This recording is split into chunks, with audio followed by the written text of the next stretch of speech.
Bom dia, ouvintes da Rádio da Mata FM. Estamos novamente aqui com o nosso querido Aurélio Schumann, historiador, escritor, também bastante conhecido da parte econômica, política, e contribui com a gente aqui todo sábado no nosso programa Conexão Brasil.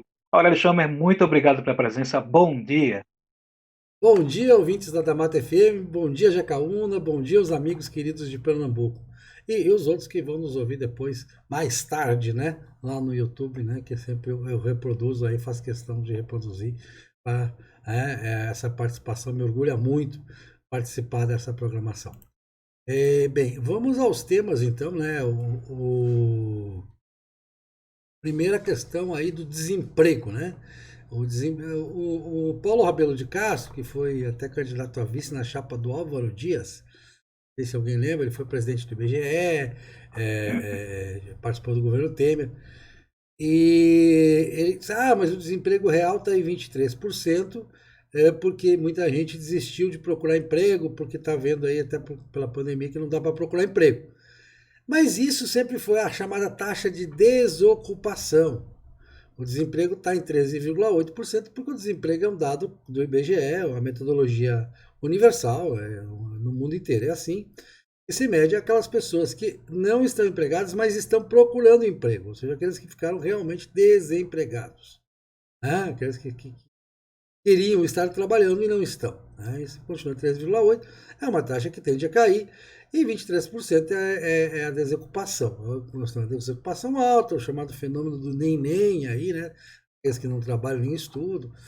Também mais estudantes que a gente tem em relação ao que se tinha no passado, enfim. Essa é a taxa de desocupação. Aí, por falar nisso, vamos ver a questão do Renda Brasil, do renda mínima aí, né? Renda básica, eu prefiro chamar renda básica, né? Então, renda básica ainda não há consenso, está se vendo várias alternativas.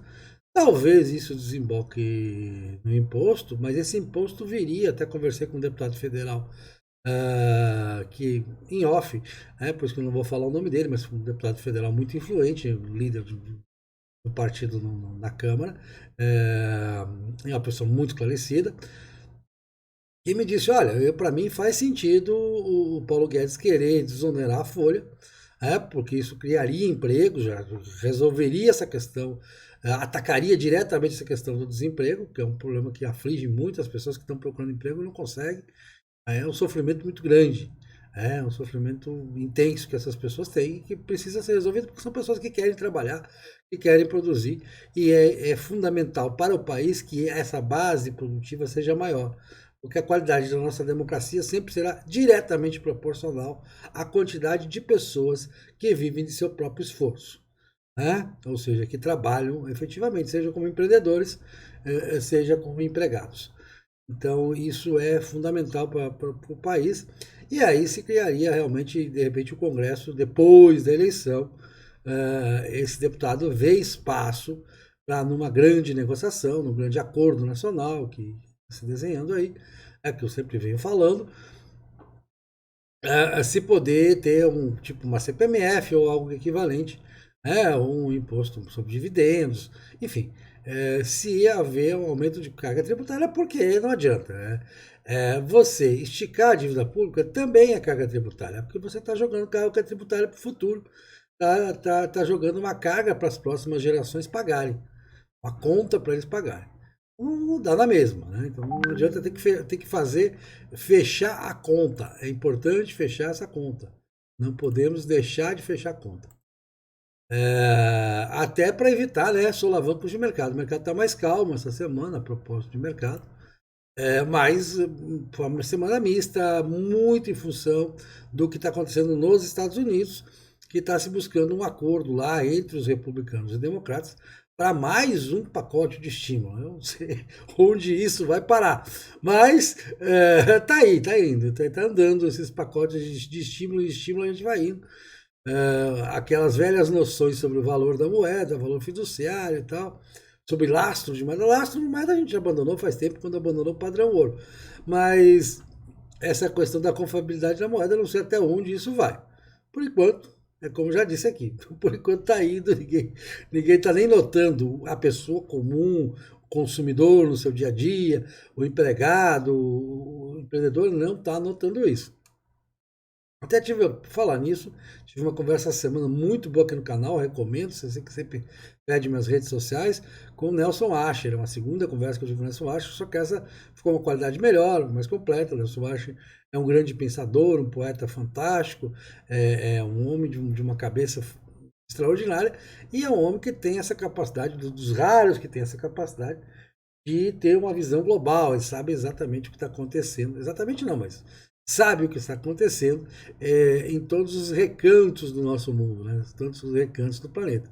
Você tem um grau de comparação entre Extremo Oriente, China, Índia, Estados Unidos, Oriente Médio, Europa, as diversas partes da Europa, África, África do Norte, África Subsaariana, a gente discutiu questões como o Egito, enfim, a gente foi longe nisso, foi muito a fundo nessas questões globais. Tá? E essas questões globais que ditaram a semana no mercado.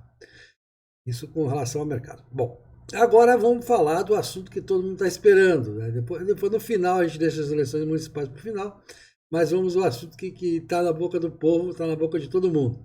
A nomeação do Cássio, né, para ministro do STF. Né? Vai ficar lá 27 anos. Né? Foi que esse deputado federal me falou, poxa, o presidente tem que pensar que ele vai ficar lá 27 anos, não gostei e tal, né? Mas, enfim, aí tem essa discussão a Bolsonaro traiu a sua base. Bom, de fato, há algumas pessoas eu tenho acompanhado que estavam com o presidente e estão críticas ao presidente. Entre eles, acabei de saber, hoje o Magno Malta mesmo, que não se colocou como crítico, mas se colocou, disse, poxa, presidente, reveja essa decisão. Alguns estão nessa linha de rever essa decisão e outros estão confiantes. E eu acho que no fundo, e é isso que eu queria chegar, você continua com a polarização, porque eu não vejo no horizonte, não consigo enxergar daqui para 2022. Pode ser que aconteça, não tenho bola de cristal, mas eu na atual quadratura, na conjuntura atual, eu não consigo ver nada que polarize com a esquerda como o Bolsonaro polariza. Então, todo mundo que não é petista, que não é cirista, que é uma coisa pior do que ser petista, eu sempre digo, é uma coisa mais deplorável do meu ponto de vista, todo mundo que não é dessa linha vai acabar convergindo naturalmente para o presidente Bolsonaro, até porque essa guinada de Bolsonaro é uma guinada ao centro, não é uma guinada sem que a direita se apresente alguém para ocupar seu lugar. Né? Não acredito que as próprias questões que envolvem o Partido Novo, que eu acompanho de perto, elas são questões que dizem mais respeito a se alinhar ou não com o presidente do que trabalhar em cima de uma liderança nacional, porque o ex-candidato a presidente do Novo, ele tem irritado muita gente dentro do partido, ele tem sido assim, tem assumido posições que não necessariamente agradam grande parte da militância e das lideranças do Partido Novo. É um partido que tem tudo para se fortalecer nas eleições municipais desse ano, vem com uma proposta muito boa e que deve assumir esse legado, deve assumir a tendência natural é essa, porque eu não vejo nada fora disso também acontecer. Sempre pode surgir, às vezes do nada surge alguma coisa, de onde menos se espera surge alguma coisa, mas em geral vale o ditado, de onde menos se espera é que não sai nada mesmo. Mas pode ser que o que está se apresentando aí, que o Partido Novo deve assumir, até por essa postura, que eu acho muito louvável do Partido Novo, que o eleito tem que devolver metade da verba de gabinete, tem que gastar menos dinheiro público, tem que fiscalizar o uso de dinheiro público, tem que se esmerar nessa questão do combate à corrupção, que é muito importante. Quem me acompanha sabe, eu escrevi isso lá 2 anos, 3 anos, olha minhas postagens. Agora, claro que não é o principal fator. O principal fator, e é aí que eu digo que o presidente vai manter a maior parte da sua base, e eu estou vendo quem está ficando com o presidente está confirmando esse meu diagnóstico que já vinha de antes. O presidente ele conquistou a chamada base produtiva do Brasil. Né? que são os empreendedores, os trabalhadores, e principalmente o agronegócio, né? Mais do que tudo o agronegócio, que tem uma força eleitoral muito grande, e a indústria também. Então, eu estava lendo uma análise essa semana muito interessante, inclusive em base em pesquisas, né? Que se diz, mas o presidente tem as mesmas. Vai acabar como o Lula, né? Vai acabar como o homem dos que recebem renda básica, e o homem dos que são ideologicamente próximos. Não é nada disso. Vamos deixar claro que não é nada disso, porque embora haja esse esboço de coincidência, e haja também uma coincidência nos chamados setores de serviços, setores, as capitais, a massa crítica das grandes capitais, das grandes cidades, que ela é mais lavajatista, é mais. Porque não vamos esquecer que o PT até 2002 ele tinha essa fama de honesto, né? O Lula também tinha uma fama de honesto. Não. Não, vamos limpar a casa e tal, todo mundo acreditava nisso. Foi muito depois que as coisas foi depois de ser governo que as coisas se apresentaram desse jeito, como acontece com todo mundo. Com o Jânio não aconteceu, o Jânio foi o último presidente eleito de antes do regime militar, e ele foi eleito usando uma vassourinha como símbolo, né? Era udenista, né? Era da UDN, né? Então, o udenismo, que também muita gente usa esse termo, eu gosto desse termo, né? Embora não seja totalmente preciso, essa postura udenista de querer sempre a moralidade pública acima de qualquer coisa, como principal bandeira, ela sempre vai encontrar um espaço. E eu vejo hoje o Partido Novo ocupando grande parte desse espaço. Bolsonaro fica com uma base que não é a base de lulista no essencial, que é a base produtiva do agronegócio, que Lula nunca foi forte nessa área. Né? Lula nunca foi bom, por exemplo, nessas cidades mais ligadas, vamos dizer, o norte do Mato Grosso do Sul, Paraná, oeste da Bahia, o sul de Goiás.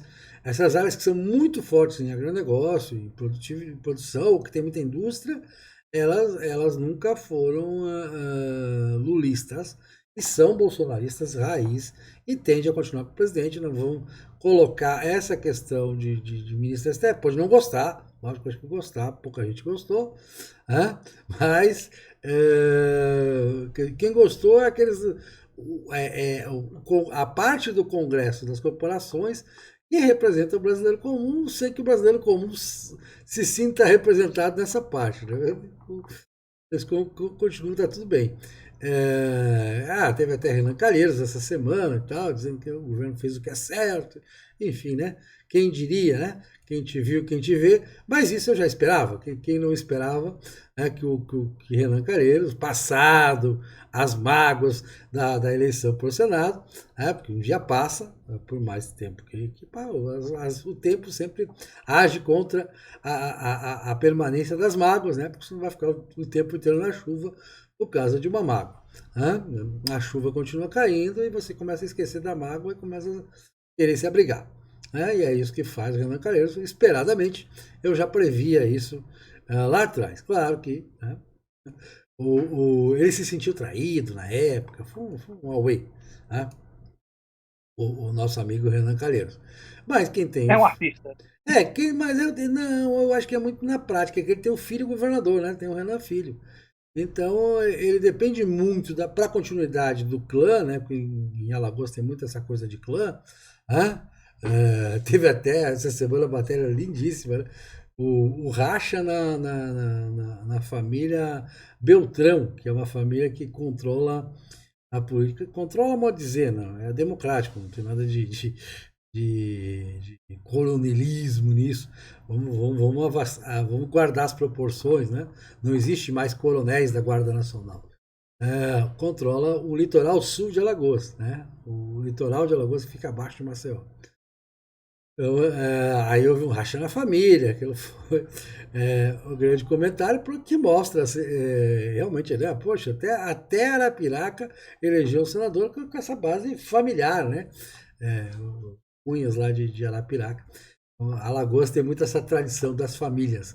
Como em Pernambuco também já teve, né, principalmente no sertão, né, já foi mais lendário isso, e continua a ter, né, porque que a gente já comentou aqui, né, do legado de Arraes e tal, né, Arraes, Campos e tal, toda essa nomenclatura, né, que diria de uma forma poética dizer, uma nomenclatura suassuna, né, evocar as tradições republicanas de Pernambuco. Pernambuco tem as suas tradições de Guararapes, que são outro tipo de tradição, e tem as suas tradições republicanas. Bem, voltando então ao presidente Bolsonaro, eu gosto de ter tem aquela frase que se diz assim, quem você é, quem você acha que é e quem os outros acham que você é. Ora, o nosso presidente, ele começou a vida dele como um militar, como um brasileiro comum que ele é e continua sendo, o que é uma qualidade. Né? Quem leu Tocqueville sabe que uma das maiores qualidades da democracia dos Estados Unidos, americana, é que os presidentes geralmente são homens comuns, não são gênios, não são grandes intelectuais. É isso aí. Porque esse negócio de intelectual é muito perigoso. Pode dar muito certo, pode dar muito errado.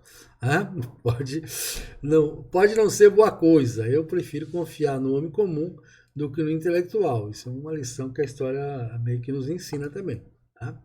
Cuidar com essa coisa. Entre ter ideologia e não ter ideologia, eu prefiro que a pessoa não tenha ideologia.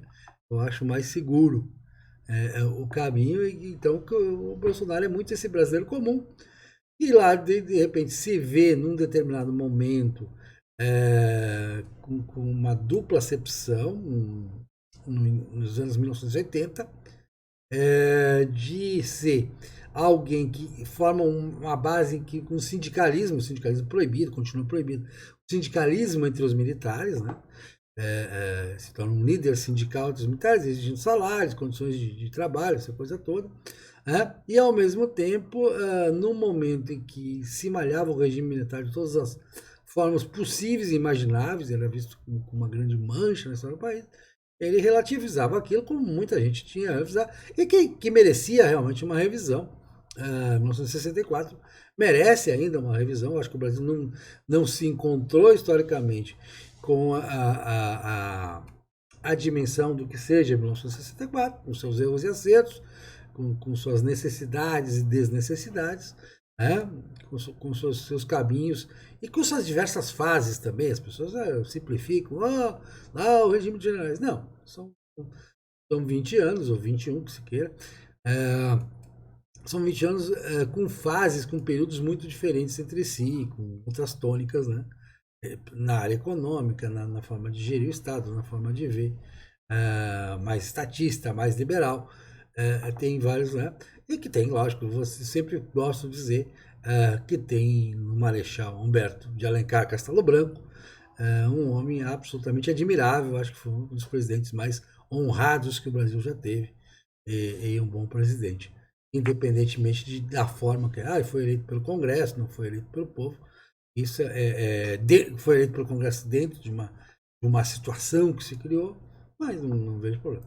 Então, o Bolsonaro se cria nisso, fazendo esse parêntese, e ele vai aos poucos, ele consegue o primeiro mandato como deputado federal no Rio de Janeiro, com uma votação lá na Rabeira, nas últimas vagas, e vai aumentando essa votação, conforme os grossos militares, incluindo a Polícia Militar do Rio de Janeiro, que sempre ligada ao Rio de Janeiro, tem um grande contingente militar das Forças Armadas. Ele vai em cima disso, e nisso fica. E nisso ele vai chegar a compor a base de Lula, vai chegar a elogiar Lula em determinado momento, no início do governo Lula. E vai continuando ali, naquele caminho seguro dele. A partir de um determinado momento é que surge realmente um pensamento da chamada nova direita brasileira, e meu amigo Lucas Berlanza, que eu já entrevistei para o canal, é muito meu amigo também, é uma pessoa que pensa muito bem, especialista em UDN, inclusive, né? Especialista no Carlos Lacerda, diga-se de passagem. Ele até fez um dicionário, Lucas Berlanza, o dicionário da nova direita, o pensamento da nova direita, com o qual até eu gosto de me incluir. Eu gosto que me incluam, embora muita gente não considere, mas eu incluído. Fico grato a quem achar que eu pertenço a essa nova direita. Né? Não estou no dicionário dele, não, ainda não. Talvez numa outra edição ele me coloque. Eu espero que vocês me acompanhem mais, me deem mais audiência, que aí de repente isso vai ser considerado, né? Leio mais meus livros, né? Aí possa ser considerado. Mas aí esse movimento que começa muito, que começa a ganhar corpo, principalmente a partir de 2011, e vai ganhar uma dimensão especial em 2014, 2015, 2016, que é aquele período que vai da reeleição de Dilma até o impeachment. Esse movimento acaba por falta de encontrar lideranças, por absoluta falta de lideranças. Não tinha liderança, ninguém se apresentou. O PSDB se apresentou como aquele partido que especialista em perder eleição. Perdeu 4 consecutivas e aí ficou naquela condição de que sparring do PT, né? E um sparring que não reagia muito, né? Era sempre visto com aquela posição meio consentida, pouco combativa, né? E Uhum. aí, então, feito isso, claro que havia espaço para alguém que defendesse pautas, como ele já defendia, é, de mudar essas leis penais, que são um absurdo no Brasil, né? O crime compensa por larga margem, né? Cuidar da segurança pública, que ninguém estava com essa bandeira. Todo mundo fala, saúde e educação, saúde e educação. E repete como mantra. A saúde na ponta é um sistema caro e ruim, e a educação é essa porcaria, né? Você nunca gastou tanto dinheiro com a educação, e a qualidade que se ensina nas escolas, as pessoas não estão saindo formadas bem das escolas, está sendo uma tragédia, principalmente na chamada escola pública. Se insiste nesse modelo que a escola tem que ser pública e tal, mas não está dando certo, ela está cada vez pior, inclusive. Né? Ela tem piorado relativamente. Mas a nota de Débora é melhor. Sim, mas você viu para quanto avançou o resto do mundo? O Brasil tem avançado menos em produtividade e menos em qualidade da sua educação.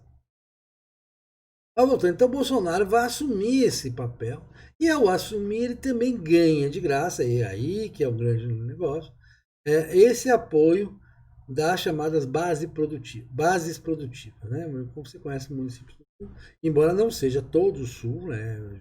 Municípios muito pobres no sul e sudeste, muito pobres mesmo, desde o Rio Grande do Sul até Minas você tem municípios muito pobres. Mas você tem aqueles que o trabalho é a norma, né? Que todo mundo trabalha, todo mundo empreende, todo mundo faz por onde existe aquela política de minifúndio e tal, né? Enfim, é uma economia bastante dinâmica e muito produtiva. E essas pessoas se ressentem de pagar muito imposto, receber muito pouco imposto em troca, e ver um Estado ineficiente e tal. Então nós vamos buscar essa pessoa, vamos buscar quem represente o empreendedor, e Bolsonaro soube muito bem representar isso. A partir de 2017 ele faz um pacto, primeiro com Adolfo Saxida, que é meu amigo, que foi o primeiro que apresentou ele ao liberalismo econômico, depois com Paulo Guedes, numa outra conversa em que ele realmente aí ele adere completamente, e agrega todo esse movimento liberal, que em grande parte dele também lavajatista por uma concepção semelhante, agrega sim. Mas é um agregar. Tudo é um agregar, né? Raiz mesmo no bolsonarismo é o deputado federal que defendia os interesses corporativos dos militares e vagamente o regime militar de 1964. E isso é o chamado bolsonarismo raiz, que é muito pequeno. A base de Bolsonaro ela vai se consolidar já no início de 2018 em torno de 20% do eleitorado firme, forte, militante, não tanto no lavajatismo, até porque ele nunca foi lavajatista. As pessoas, de Bolsonaro me decepcionou. Sim, você viu a atuação dele como deputado federal? Eu nunca vi ele na CPI que investigasse crime de. O negócio dele era outro. O negócio dele era costumes, era a questão de segurança e tal. A questão de Bolsonaro não era essa. A pauta dele não era essa. Claro que ele vai acabar desembocando nisso, porque chega em 2018, qual é o candidato que se apresenta? Tudo bem, Álvaro Dias tentou, mas Álvaro Dias vinha de uma trajetória de MDB, PSDB e tal. não convencia muito nessa área, porque você acaba pegando a fama dos partidos, dos agrupamentos, aquele diga-me com quem andas, te direi quem é. Né? Então ele não podia encarnar isso. Então o Bolsonaro acaba sendo um depositário de águas, né? Recolher águas que não tinham para onde correr. Tinha um pouco no Partido Novo, mas as pessoas custaram acreditar. Talvez se tivesse mais 30 dias de campanha, elas acreditassem. Talvez se João Almeida fosse mais simpático também, isso ajudasse, não sei. Hoje tem muita crítica, né? Dentro do Partido Novo e fora do Partido Novo também. Esse João que é uma pessoa minha amiga, eu gosto dele e tal. A gente já encontrou, já conversou, uma pessoa extremamente afável no trato. Né? Agora que sofre críticas hoje bastante pesadas dentro e fora do partido dele. Isso é que eu tô visto como um cara, tem aquele jeito de riquinho e tal, reforçar os estereótipos sobre o novo, que o novo não é isso, mas tem muito esse estereótipo. Então, dito isso, eu acho que Bolsonaro não me decepciona. Ele tinha falado lá em 2018, que eu não vou nomear ninguém e tal. Isso, gente, na campanha você diz tudo. Na campanha o Ciro dizia que nunca governaria com o MDB. Duvido que ele não governasse com o MDB. Uma coisa é você dizer em campanha. Isso o Lula também dizia em 2002. Não, vamos, tudo bem. Depois vira MDB. Todo mundo no poder vira MDBista, porque o MDB no Brasil é o próprio poder, né? É aquela noção de que estamos aí, né? A gente chega. E o Cássio é muito isso, né? O nomeado, né? Eu até fiz a questão, fiz nas redes sociais. Lembrei de uma velha frase, frase não, uma concepção, uma ideia, nem vou traduzir a frase, de Maquiavel, né? Em O Príncipe. E ele diz o seguinte: olha, aquele que te fazia. Aquele que era a situação, quando você era oposição e o cara estava lá na situação, ajudando a situação. Quando você ganhar, vai passar um tempo, ele está do teu lado também. Porque é da natureza dele ser governista, né? Tem aquelas pessoas que têm a natureza de ser sempre contra o governo e tem aquelas pessoas que têm a natureza de ser a favor do governo. Claro que o mais saudável é você ter uma posição mais tipo, poxa, esse governo não me agrada, esse aqui me agrada, esse aqui eu posso me alinhar, esse aqui eu não posso me alinhar. Né? São situações são modos de ver a política e de se posicionar. As pessoas todas acabam se posicionando, cedo ou tarde elas se posicionam. Seja por simpatia, seja lá pelo que for. Então não vejo aí o presidente quebrando muito paradigma. Claro, está decepcionando, entre aspas, algumas pessoas, mas essas pessoas, se fizerem um exame histórico, vão ver que não tem por que se decepcionar, porque ele não está sendo nada diferente do que ele sempre foi. Né? As bandeiras dele continuam mesmo. Claro que agora tem uma responsabilidade como presidente, isso muda algumas coisas também. Não se abraça o Toffoli assim, né? Certo? Isso realmente aí você tem uma coisa aqui que chama atenção, mas o Toffoli mudou muito, o Toffoli mudou mais do que Bolsonaro. Vamos para aquele garotão que aparece em comício do PT carregando bandeira, para o presidente do STF ladino e tal, mas né, mais, mais assim versátil, mais acomodador, mais moderado. Há uma distância muito grande, as pessoas mudam, ainda bem que mudam, né? No caso dele, foi uma mudança muito boa. Né? Então, as pessoas continuam detestando MDB e tal, essa coisa toda. Não tem muito marketing aí, mas o fato que acaba prevalecendo na política brasileira esses valores médicos que estão aí, que eles não mudaram. A história não muda isso. E não basta eleger um presidente para querer mudar isso tudo do dia para a noite. O presidente tem poderes limitados, muito limitados. A nossa Constituição foi feita, foi desenhada para um modelo parlamentarista. E então nós temos esse presidencialismo que às vezes se choca com a realidade. E nesse choque com a realidade, eu acho que o presidente, além de ter, como a gente já comentou aqui semana passada, de estar moderando o discurso, né? Moderando assim, as coisas mais mais grosseiras, né? Essa semana mesmo acompanhei a live dele, ele continua assim com aquela verve, com aquela vivacidade, com aqueles termos que são às vezes deliciosos, né? Delicioso. Ele até defesa do Churchill, porque o Churchill dizia que quem não é socialista aos 20 é porque não tem Uhum. coração, quem continua socialista aos 40 é porque não tem inteligência. Ele já aumentou para 30, porque o pessoal está permanecendo mais em casa no Brasil, adultecente, né? E disse assim: quem não é petista aos 30 é porque não tem coração. Quem continua petista depois disso, depois dos 30, é porque não tem inteligência. Muito boa. É o estilo Bolsonaro que o pessoal gosta tanto, que o brasileiro comum também se identifica, e se identifica com o homem que é um brasileiro comum. Isso ninguém pode negar. O simbolismo, a simbologia. A nossa elite intelectual, então, ela é tão divorciada, já disse aqui também, tão divorciada de nosso povo, como diz o Achille Basile, meu amigo lá da Paraíba, o fantástico Achille Basile. Trabalhou em rádio também, o Achille Basile trabalhou em rádio, agora tá lá na Rússia como professor universitário, mas ele trabalhou em rádio. E ele disse: "Poxa, o divórcio dessa gente, dessa intelectualidade com o povo é um abismo cada vez maior, mais profundo. Né? E nesse abismo eu fico com o povo, acho a inteligência do brasileiro comum bem mais inteligente que a nossa dita inteligência, a nossa dita intelectualidade." Bom, Jacal, eu Muito. deixo para você perguntar e a gente falar um pouco de eleição municipal também. Pois é, vamos pelo menos um pouquinho hoje, né? Por conta do tempo, mas deixando um sabor de quero mais para as próximas vezes. Eleição municipal, estamos juntando ainda alguns elementos para trazer o todo, né, dos municípios. Sim, eu tava olhando o tempo aqui, eu achei que estava 20 minutos, tava em 30. Que eu vi aqui. Sim, rapidamente, eleição. Eu vou ter um tramo para a semana que vem que é como estão se saindo os candidatos que representam o presidente nas grandes cidades.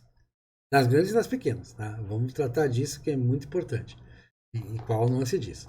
E quais os problemas ligados. Por enquanto, só um insightzinho para a gente terminar. Eleição em Porto Alegre, Manuel Dávila com 23, Fortunati 14 e Nelson Marquesan Júnior, o prefeito da capital, que vai à eleição com 9%. Realmente o eleitorado de Porto Alegre continua um crítico voraz de seus governantes, nunca reelege, nunca dá uma segunda chance, é uma coisa. O que não parece estar um bom resultado também, não acho que tenha sido ser virado um caminho muito melhor do que o outro, assim, né? Do que o pessoal de Belo Horizonte, por exemplo, que, né, acho o Calil gente boa e tal, vai reeleger o Calil no primeiro turno, o que tudo indica. Mas aí tem Manuela, mas isso já aconteceu em 2016. 2016 também, por conta de recal, a Manuela tem um recal fantástico. Ela foi vice do Lula, ela tinha sido candidata a prefeito em 2016. Então, obviamente, ela larga na frente e que grande parte disso é recal. O Fortunati, que está em segundo lugar, foi prefeito de Porto Alegre, fez uma gestão razoável. Era um cara que tem uma origem na esquerda, no PT, conheço ele pessoalmente, e agora está no PTB, já está mais ao centro e tal. Né? Por vezes chega até a assumir posições de centro-direita, em algumas questões lá. Mas chama atenção a nota triste da semana nas eleições municipais é esses 9% de Nelson Marquesan Júnior. O que há com. Que ele era tão bom quando era deputado, lembra dele? Um deputado excelente. Era um cara fantástico como deputado. Pena que esteja nessa situação. Espero que ele saiba dar rumos novos a esse final de administração e poder convencer o povo de Porto Alegre que merece mais alguma chance, se é que ele merece, não sei. Quem tem que julgar isso é Porto Alegre, senão a gente aqui. Muito bem. A Semana do Brasil, mais uma vez, obrigado, Aurélio, pelas informações. Deixe aí, ainda que rápido, mas deixe suas redes sociais e muito obrigado. E se Deus quiser, sábado que vem a gente continua. Beleza, YouTube principalmente e Facebook. AURELIO, Aurélio. Schomer, SCHOMMER. Pronto, beleza.